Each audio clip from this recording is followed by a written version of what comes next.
شروع کرتی ہوں اللہ تعالیٰ کے نام سے جو بڑا مہربان نہایت رحم کرنے والا ہے۔ اور اگر ہم ان کے پاس فرشتوں کو بھیج دیتے اور ان سے مردے باتیں کرنے لگتے اور ہم تمام موجودات کو ان کے پاس ان کی آنکھوں کے روبرو لا کر جمع کر دیتے، تب بھی یہ لوگ ہرگز ایمان نہ لاتے۔ ہاں، اگر اللہ ہی چاہے تو اور بات ہے، لیکن ان میں زیادہ لوگ جہالت کی باتیں کرتے ہیں۔ اور اسی طرح ہم نے ہر نبی کے دشمن بہت سے شیطان پیدا کیے تھے، کچھ آدمی اور کچھ جن میں سے بعضوں کو چکنی چپڑی باتوں کا وسوسہ ڈالتے رہتے تھے تاکہ ان کو دھوکہ میں ڈال دیں، اور اگر اللہ تعالیٰ چاہتا تو یہ ایسے کام نہ کر سکتے۔ سو ان لوگوں کو اور جو کچھ یہ افطرا پردازی کر رہے ہیں اس کو آپ رہنے دیجئے، اور تاکہ اس طرف ان لوگوں کے قلوب مائل ہو جائیں اور جو آخرت پر یقین نہیں رکھتے، اور تاکہ اس کو پسند کر لیں، اور تاکہ مرتکب ہو جائیں ان امور کے جن کے وہ مرتکب ہوتے تھے۔ تو کیا اللہ کے سوا کسی اور فیصلہ کرنے والے کو تلاش کرو، حالانکہ وہ ایسا ہے کہ اس نے ایک کتاب کامل تمہارے پاس بھیج دی ہے، اس کے مضامین خوب صاف صاف بیان کیے گئے ہیں، اور جن لوگوں کو ہم نے کتاب دی ہے وہ اس بات کو یقین کے ساتھ جانتے ہیں کہ یہ آپ کے رب کی طرف سے حق کے ساتھ بھیجی گئی ہے۔ سو آپ شبہ کرنے والوں میں سے نہ ہوں۔ آپ کے رب کا کلام سچائی اور انصاف کے اعتبار سے کامل ہے، اس کے کلام کا کوئی بدلہ بنانے والا نہیں، اور وہ خوب سننے والا، خوب جاننے والا ہے۔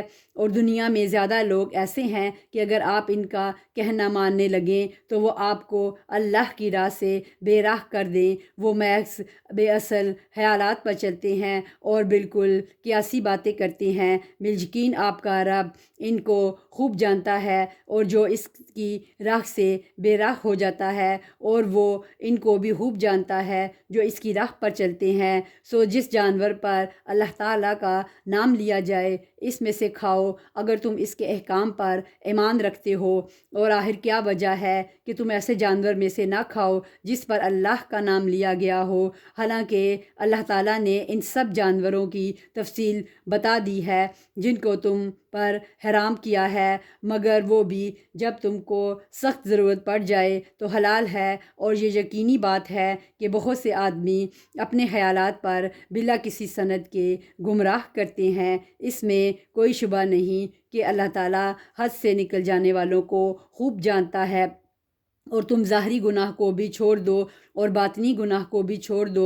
بلا شبہ جو لوگ گناہ کر رہے ہیں ان کو ان کے کیے کی عنقریب سزا ملے گی۔ اور ایسے جانوروں میں سے مت کھاؤ جن پر اللہ کا نام نہ لیا گیا ہو، اور یہ کام نافرمانی کا ہے، اور یقیناً شیاطین اپنے دوستوں کے دل میں ڈالتے ہیں تاکہ یہ تم سے جدال کریں، اور اگر تم ان لوگوں کی اطاعت کرنے لگو تو یقیناً تم مشرک ہو جاؤ گے۔ ایسا شخص جو پہلے مردہ تھا، پھر ہم نے اس کو زندہ کر دیا، اور ہم نے اس کو ایک ایسا نور دے دیا کہ وہ اس کو لیے ہوئے آدمیوں میں چلتا پھرتا ہے۔ کیا ایسا شخص اس شخص کی طرح ہو سکتا ہے جو تاریکیوں سے نکل ہی نہیں پاتا؟ اسی طرح کافروں کو ان کے اعمال خوشنما معلوم ہوتے ہیں، اور اسی طرح ہم نے ہر بستی میں وہاں کے رئیسوں ہی کو جرائم کا مرتکب بنایا تاکہ وہ لوگ وہاں فریب کریں، اور وہ لوگ اپنے ہی ساتھ فریب کر رہے ہیں اور ان کو ذرا خبر نہیں۔ اور جب ان کو کوئی آیت پہنچتی ہے تو یوں کہتے ہیں کہ ہم ہرگز ایمان نہ لائیں گے جب تک کہ ہم بھی ایسی ہی چیز نہ دی جائے، جب تک کہ ہم کو بھی ایسی ہی چیز نہ دی جائے جو اللہ کے رسولوں کو دی جاتی ہے۔ اس موقع کو تو اللہ تعالیٰ ہی خوب جانتا ہے کہ کہاں وہ اپنی پیغمبری رکھے۔ عنقریب ان لوگوں کو جنہوں نے جرم کیا ہے اللہ کے پاس پہنچ کر ذلت پہنچے گی، اور ان کی شرارتوں کے مقابلے میں سزائے سخت۔ سو جس شخص کو اللہ تعالیٰ راستہ پر ڈالنا چاہے اس کے سینے کو اسلام کے لیے کشادہ کر دیتا ہے، اور جس کو بے راہ رکھنا چاہے اس کے سینے کو بہت تنگ کر دیتا ہے جیسے کوئی آسمان میں چڑھتا ہے۔ اس طرح اللہ تعالیٰ ایمان نہ لانے والوں پر ناپاکی مسلط کر دیتا ہے، اور یہی تیرے رب کا سیدھا راستہ ہے۔ ہم نے نصیحت حاصل کرنے والوں کے واسطے ان آیتوں کو صاف صاف بیان کر دیا ان لوگوں کے واسطے ان کے رب کے پاس سلامتی کا گھر ہے، اور اللہ تعالیٰ ان سے محبت رکھتا ہے ان کے اعمال کی وجہ سے۔ اور جس روز اللہ تعالیٰ تمام خلائق کو جمع کرے گا، کہے گا اے جماعت جنات کی، تم نے انسانوں میں سے بہت سے اپنے لیے اپنا لیے، جو انسان ان کے ساتھ تعلق رکھنے والے تھے۔ وہ کہیں گے اے ہمارے پروردگار، ہم میں ایک نے دوسرے سے فائدہ حاصل کیا تھا، اور ہم اپنی اس معین مدت تک آ پہنچے جو تو نے ہمارے لیے معین فرمائی۔ اللہ فرمائے گا کہ تم سب کا ٹھکانہ دوزخ ہے، جس میں ہمیشہ رہو گے۔ ہاں اگر اللہ ہی کو منظور ہو تو دوسری بات ہے، بے شک آپ کا رب بڑی حکمت والا، بڑا علم والا ہے۔ اور اسی طرح ہم بعض کفار کو بعض کے قریب رکھیں گے ان کے اعمال کے سبب۔ اے جنات اور انسانوں کی جماعت، کیا تمہارے پاس تم میں سے ہی پیغمبر نہیں آئے تھے جو تم سے میرے احکام بیان کرتے اور تم کو اس آج کے دن کی خبر دیتے؟ وہ سب عرض کریں گے کہ ہم اپنے اوپر اقرار کرتے ہیں، اور ان کو دنیاوی زندگی نے بھول میں ڈالے رکھا، اور یہ لوگ اقرار کرنے والے ہوں گے کہ وہ کافر تھے۔ یہ اس وجہ سے ہے کہ آپ کا رب کسی بستی والوں کو کفر کے سبب ایسی حالت میں ہلاک نہیں کرتا کہ اس بستی کے رہنے والے بے خبر ہوں، اور ہر ایک کے لیے ان کے اعمال کے سبب درجے ملیں گے، اور آپ کا رب ان کے اعمال سے بے خبر نہیں ہے۔ اور آپ کا رب بالکل غنی ہے، رحمت والا ہے۔ اگر وہ چاہے تو تم سب کو اٹھا لے اور تمہارے بعد جس کو چاہے تمہاری جگہ آباد کر دے، جیسا کہ تم کو ایک دوسری قوم کی نسل سے پیدا کیا ہے۔ جس چیز کا تم سے وعدہ کیا جاتا ہے وہ بے شک آنے والی چیز ہے، اور تم عاجز نہیں کر سکتے۔ آپ یہ فرما دیجئے اے میری قوم، تم اپنی حالت پر عمل کرتے رہو، میں بھی عمل کر رہا ہوں۔ سو اب جلد ہی تم کو معلوم ہوا جاتا ہے کہ اس عالم کا انجام کار کس کے لیے نافع ہوگا۔ یہ یقینی بات ہے کہ حق تلفی کرنے والوں کو بھی فلاح نہ ہوگی۔ اور اللہ تعالیٰ نے جو کھیتی اور مویشی پیدا کیے ہیں، ان لوگوں نے ان میں سے کچھ حصہ اللہ کا مقرر کیا، اور بعضم خود کہتے ہیں کہ یہ تو اللہ کا ہے اور یہ ہمارے معبودوں کا ہے۔ پھر جو چیز ان کے معبودوں کی ہوتی ہے وہ تو اللہ کی طرف نہیں پہنچتی، اور جو چیز اللہ کی ہوتی ہے وہ ان معبودوں کی طرف پہنچ جاتی ہے۔ کیا برا فیصلہ وہ کرتے ہیں۔ اور اسی طرح بہت سے مشرکین کے خیال میں ان کے معبودوں نے ان کی اولاد کے قتل کرنے کو مستحسن بنا رکھا ہے، تاکہ وہ ان کو برباد کریں، اور تاکہ ان کے دین کو ان پر مشتبہ کر دیں۔ اور اگر اللہ کو منظور ہوتا تو یہ ایسا کام نہ کرتے۔ تو آپ ان کو اور جو کچھ غلط باتیں بنا رہے ہیں یوں ہی رہنے دیجئے۔ اور وہ اپنے خیال پر بھی یہ بھی کہتے ہیں کہ یہ کچھ مویشی ہیں اور کھیت ہیں جن کا استعمال ہر شخص کو جائز نہیں، ان کو کوئی نہیں کھا سکتا سوائے ان کے جن کو ہم چاہیں، اور مویشی ہیں جن پر سواری یا بار برداری حرام کر دی گئی، اور کچھ مویشی ہیں جن پر یہ لوگ اللہ تعالیٰ کا نام نہیں لیتے، محض اللہ پر افطرا باندھنے کے طور پر۔ ابھی اللہ تعالیٰ ان کو ان کے افطرا کی سزا دیے دیتا ہے، اور وہ کہتے ہیں کہ جو چیز ان مویشی کے پیٹ میں ہے وہ خالص ہمارے مردوں کے لیے ہے اور ہماری عورتوں پر حرام ہے، اور اگر وہ مردہ ہیں تو اس میں سب برابر ہیں۔ ابھی اللہ ان کو ان کی غلط بیانی کی سزا دیے دیتا ہے، بلا شبہ وہ حکمت والا ہے اور بڑا علم والا ہے۔ واقعی خرابی میں پڑ گئے وہ لوگ جنہوں نے اپنی اولاد کو محض برائے حماقت بلا کسی سند کے قتل کر ڈالا، اور جو چیزیں ان کو اللہ نے ان کو کھانے پینے کو دی تھیں ان کو حرام کر لیا، جو محض اللہ پر افطرا باندھنے کے طور پر۔ بے شک یہ لوگ گمراہی میں پڑ گئے اور کبھی راہ راست پر چلنے والے نہیں ہوئے۔ اور وہی ہے جس نے باغات پیدا کیے، وہ بھی جو ٹٹیوں پر چڑھائے جاتے ہیں، اور وہ بھی جو ٹٹیوں پر نہیں چڑھائے جاتے ہیں، اور کھجور کے درخت اور کھیتی جن میں کھانے کی چیزیں مختلف طور کی ہوتی ہیں، اور زیتون اور انار جو باہم ایک دوسرے کے مشابہ بھی ہوتے ہیں اور ایک دوسرے کے مشابہ نہیں بھی ہوتے، ان سب کے پھلوں میں سے کھاؤ جب وہ نکل آئے، اور اس میں جو حق واجب ہے وہ اس کے کاٹنے کے دن دیا کرو، اور حد سے مت گزرو، یقیناً وہ حد سے گزرنے والوں کو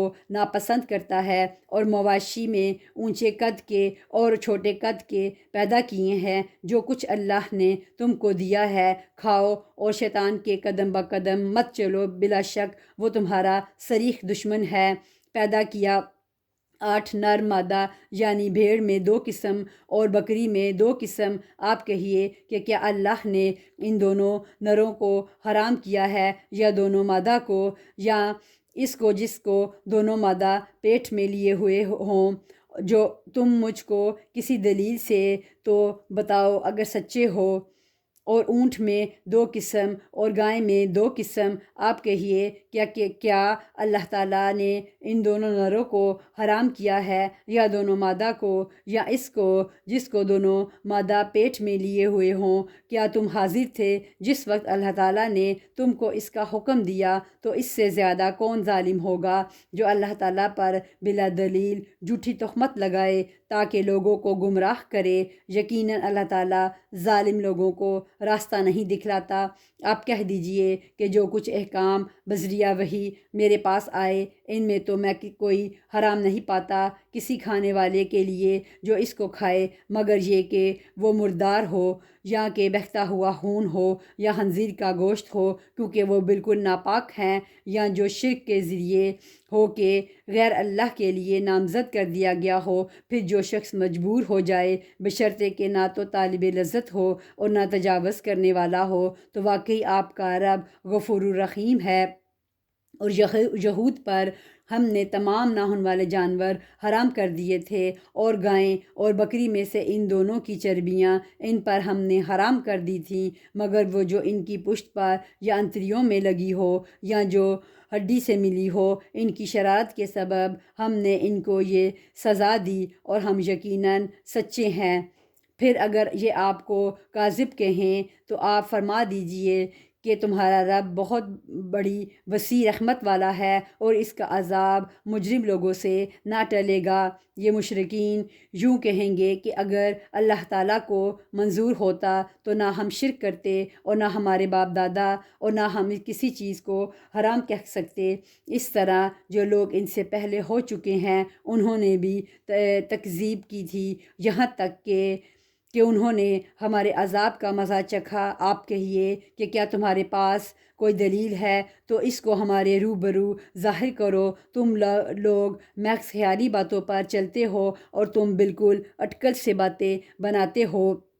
آپ کہیے کہ بس پوری حجت اللہ ہی کی رہی، پھر اگر وہ چاہتا تو تم سب کو راہ راست پر لے آتا۔ آپ کہیے کہ اپنے گواہوں کو لاؤ جو اس بات پر شہادت دیں کہ اللہ نے ان چیزوں کو حرام کر دیا ہے، پھر اگر وہ گواہی دے دیں تو آپ اس کی شہادت نہ دیجیے، اور ایسے لوگوں کے باطل خیالات کا اتباع مت کیجیے جو ہماری آیتوں کی تکذیب کرتے ہیں، اور جو آخرت پر ایمان نہیں رکھتے، اور اپنے رب کے برابر دوسروں کو ٹھہراتے ہیں۔ آپ کہیے کہ آؤ میں تم کو وہ چیزیں پڑھ کر سناؤں جن کی مخالفت کو تمہارے رب نے تم پر حرام فرما دیا ہے، اور یہ کہ اللہ کے ساتھ کسی چیز کو شریک مت ٹھہراؤ، اور ماں باپ کے ساتھ احسان کرو، اور اپنی اولاد کو افلاس کے سبب قتل مت کرو۔ ہم تم کو اور ان کو رزق دیتے ہیں، اور بے حیائی کے جتنے طریقے ہیں ان کے پاس بھی مت جاؤ، خواہ وہ علانیہ ہوں خواہ پوشیدہ، اور جس کا ہون کرنا اللہ تعالیٰ نے حرام کر دیا ہے اس کو قتل مت کرو، ہاں مگر حق کے ساتھ۔ ان کا تم کو تاکیدی حکم دیا ہے تاکہ تم سمجھو۔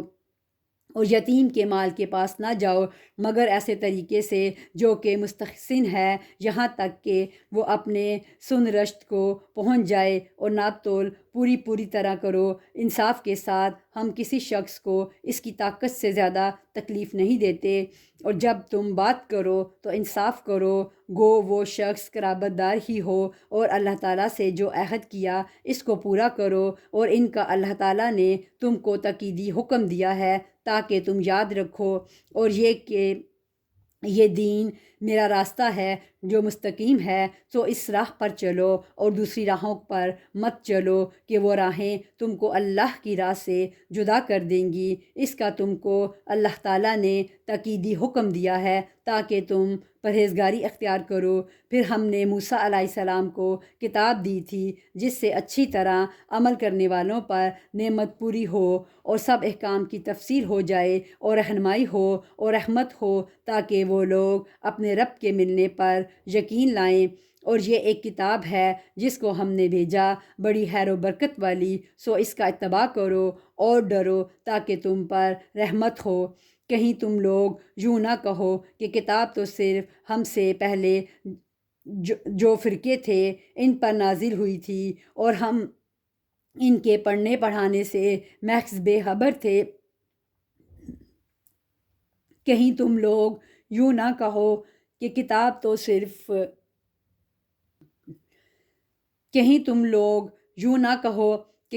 صرف ہم سے پہلے جو دو فرقے تھے ان پر نازل ہوئی تھی اور ہم ان کے پڑھنے پڑھانے سے محض بے خبر تھے، یا یوں نہ کہو کہ اگر ہم پر کوئی کتاب نازل ہوتی تو ہم ان سے بھی زیادہ راہ راست پر ہوتے۔ سو اب تمہارے پاس تمہارے رب کے پاس سے ایک کتاب واضح اور رہنمائی کا ذریعہ اور رحمت آ چکی ہے۔ اب اس شخص سے زیادہ ظالم کون ہوگا جو ہماری ان آیتوں کو جھوٹا بتائے اور اس سے روکے۔ ہم جلد ہی ان لوگوں کو جو ہماری آیتوں سے روکتے ہیں ان کے اس روکنے کے سبب سخت سزا دیں گے۔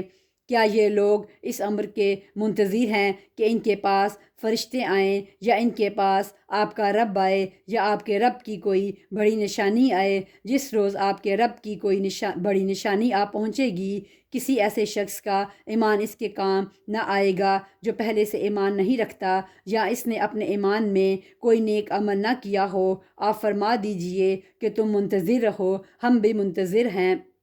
بے شک جن لوگوں نے اپنے دین کو جدا جدا کر دیا اور گروہ گروہ بن گئے، آپ کا ان سے کوئی تعلق نہیں، بس ان کا معاملہ اللہ تعالیٰ کے حوالے ہے۔ پھر ان کو ان کا کیا ہوا جتلا دیں گے۔ جو شخص نیک کام کرے گا اس کو اس کے 10 گنا ملیں گے، اور جو شخص برا کام کرے گا اس کو اس کے برابر ہی سزا ملے گی، اور ان لوگوں پر ظلم نہ ہوگا۔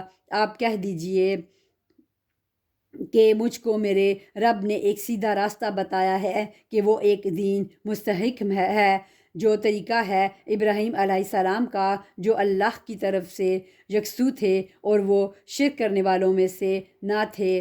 آپ فرما دیجئے کہ بالیقین میری نماز اور میری ساری عبادت اور میرا جینا اور میرا مرنا یہ سب خالص اللہ ہی کا ہے، جو سارے جہان کا مالک ہے، اس کا کوئی شریک نہیں، اور مجھ کو اسی کا حکم ہوا ہے اور میں سب ماننے والوں میں سے پہلا ہوں۔ آپ فرما دیجئے کہ کیا میں اللہ کے سوا کسی اور کو رب بنانے کے لیے تلاش کروں، حالانکہ وہ مالک ہے ہر چیز کا، اور جو شخص بھی کوئی عمل کرتا ہے اور وہ اسی پر رہتا ہے اور کوئی کسی دوسرے کا بوجھ نہ اٹھائے گا، پھر تم کو اپنے رب کے پاس جانا ہوگا، پھر تم کو جتلائے گا جس چیز میں تم اختلاف کرتے تھے، اور وہ ایسا ہے جس نے تم کو زمین میں خلیفہ بنایا اور ایک کا دوسرے پر رتبہ بڑھایا تاکہ تم کو آزمائے ان چیزوں میں جو تم کو دی ہیں۔ بالیقین آپ کا رب جلد سزا دینے والا ہے، اور بالیقین وہ واقعی بڑی مغفرت کرنے والا، مہربانی کرنے والا ہے۔